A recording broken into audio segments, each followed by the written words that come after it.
యెషయా 43 రెండో వచనం చదువుకుందామండి. నీవు జలములలో బడి దాటినప్పుడు నేను నీకు తోడై ఉందును, నదులలో బడి వెళ్ళినప్పుడు అవి నీ మీద పొర్లి పారవు. నీవు అగ్ని మధ్యను నడుచునప్పుడు కాలిపోవు, జ్వాలలు నిన్ను కాల్చవు. ఎంత గొప్ప వాగ్దానం దేవుడు ఇప్పుడు ఈ సమయాన్ని మీకు ఇస్తున్నాడండి. జలములలో బడి నువ్వు వెళ్ళినను ఏ అపాయం రాదు, నువ్వు మునిగిపోవు. మంటలో అగ్నిలో వెళ్ళినప్పుడు ఆ అగ్ని అంట మనల్ని కాల్చదంట. ఈరోజు మీరు పొందుకుంటున్నారా? Do you receive this promise? మీరు విశ్వాసంతో పొందుకుంటున్నారా? చెప్పండి. జలములలో పడి నేను వెళ్ళినను నన్నేమి, ఇందాక నజరేయుడు ఆ పాట పాడేటప్పుడే పాడుకున్నాం కదా, జలములలో పడి నే వెళ్ళినా నన్ను ఏమీ చెయ్యవయ్యా. ఎందుకంటే నజరేయుడు నా యేసు నా పక్షాన ఉన్నాడు, నాతో ఉన్నాడు, నా ఓడలో ఉన్నాడు. నా జీవితం అనే ఓడ, our life is like a boat. He is with us, he sailing. రక్షణ పొంది, బాప్టిజం పొంది, ఇంకను మారు మనసు పొంది ఎవరైతే ఆయనను అంగీకరించి ఆయనతో పాటు జీవిస్తున్నారు, ఆయనకి ఇష్టానుసారంగా జీవిస్తున్నారు, తప్పకుండా విశ్వసించండి ఈ క్షణమే God is with you in the Storm. దేవుడు మీతో పాటు ఆ తుఫాన్లో ఉన్నాడని.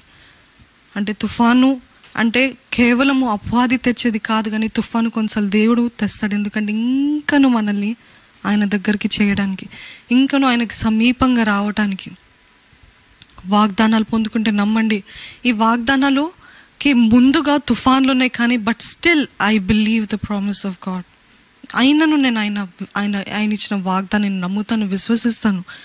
ఎంతసేపు మనము ఏం చేస్తూ ఉంటామంటే తుఫాను చూస్తూ దేవుడు ఉన్నాడనే సంగతినే మర్చిపోతూ ఉంటాం, అంతే కదండి. ఇప్పుడు శిష్యుల్ని కూడా చూసినట్లయితే ఆ ఓడలో, ఆ దోణిలో ఎంతసేపు తుఫాన్నే చూస్తున్నారు, ఎంతసేపు ఆ అల్లకల్లోల పరిస్థితినే చూస్తున్నారు, అలల్ని చూస్తున్నారు, ఆ గాలిని, ఆ భయంకరమైన గాలినే చూస్తున్నారు. ఇంకా మునిగిపోతున్నాం, నీళ్ళంతా వచ్చేస్తున్నాయి, ఓడ మునిగిపోతుంది అని అదే చూస్తున్నారు. కానీ అసలైన సంగతిని మర్చిపోయారు. ఏంటి ఆ సంగతి? దేవాది దేవుడు, రాజులకు రాజు, ప్రభులకు ప్రభు, ఎన్ని ఆశ్చర్యకార్యాలు జరిగించిన దేవుడు, భూమిని సృష్టించిన దేవుడు, భూమిని క్రియేట్ చేసి వాటర్స్ని సృష్టించిన దేవుడు మనతో పాటు ఈ ఓడలో ఉన్నాడు అనే సంగతి మర్చిపోయి ఏం చూస్తున్నారండి? తుఫాన్ని చూస్తున్నారు. ఈరోజు మీరు కూడా అదే పరిస్థితులు ఉన్నారేమో శిష్యుల్లాగా. మనం ఎప్పుడు మనకున్న అల్లకల్లోల పరిస్థితులనే చూస్తూ ఉంటాం, మనకున్న అయోమయం పరిస్థితులనే చూస్తూ ఉంటాం. మనకి గత వారంలోనే చెప్పాను, ఒంటరితనంలో ఉంటున్నారా?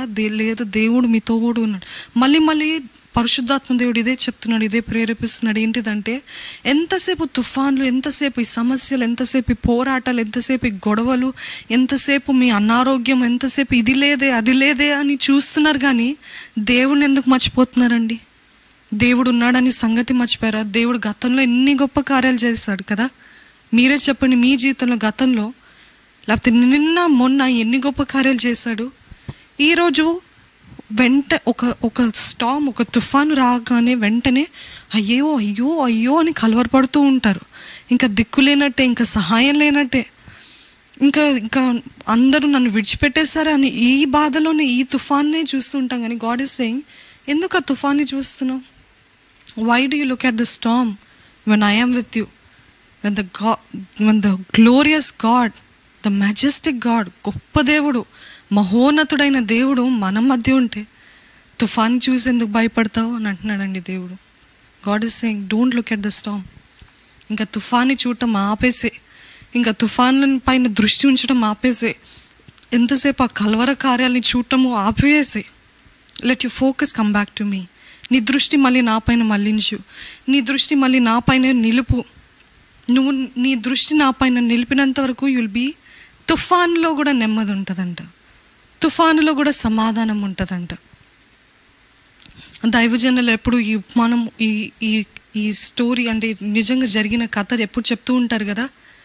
ఒక పెయింటింగ్ కాంపిటీషన్లో ఒక గ్యాలరీకి వెళ్ళినప్పుడు చాలా గొప్ప గొప్ప పెయింటర్స్, చాలా గొప్ప గొప్ప ఆర్టిస్ట్స్ అన్నీ గీసారు, కానీ ఒక్కదానికి ప్రైజ్ వచ్చింది, ఒకదాన్ని గెలిచారు. ఏంటది అనేసి ఇంత గొప్ప గొప్ప ఆర్టిస్ట్ ఉండగా ఈ పెయింటింగ్ ఎందుకు జయం వచ్చింది, లేకపోతే ఈ ఆర్టిస్ట్కి ఎందుకు, why did he win this competition అని చూసినప్పుడు ఆ పెయింట్ని బాగా గమనిస్తే మొత్తం తుఫాను, మొత్తం అల్లకల్లోలము, మొత్తం అయోమయ పరిస్థితి.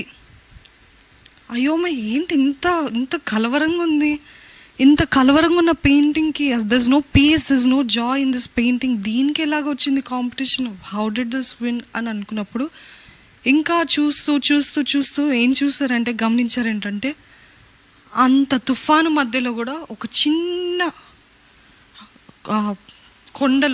కొండలో ఒక చిన్న రంధ్రంలో ఒక చిన్న పిచ్చుక దాచుకొని సేఫ్గా ఉందంట. అదేవిధంగా మన జీవితంలో కూడా ఇంత తుఫాన్లో కూడా our only safe place is God. మనం మర్చిపోద్దు అది, ద ఓన్లీ సేఫ్ ప్లేస్. అందుకనే దావీదు అంటాడు కదా, you are my hiding place. నువ్వే నా దాగుచోటువయ్యా, నువ్వే నా కొండవయ్యా, నువ్వే నా కోటవయ్యా, నువ్వే నన్ను యు ఆర్ మై ఫోర్ట్రెస్. అంటే ఆయన తప్ప మనకి ఇంకా వేరే, మనం ఎన్ని కంచెలు, మనం ఎన్ని ప్రికాషన్స్, మనం ఎంతగా జాగ్రత్తలు తీసుకున్న ఆయన కంచెలేంది, ఆయన కాపుదలేంది మనకి క్షేమం ఉంటుందండి.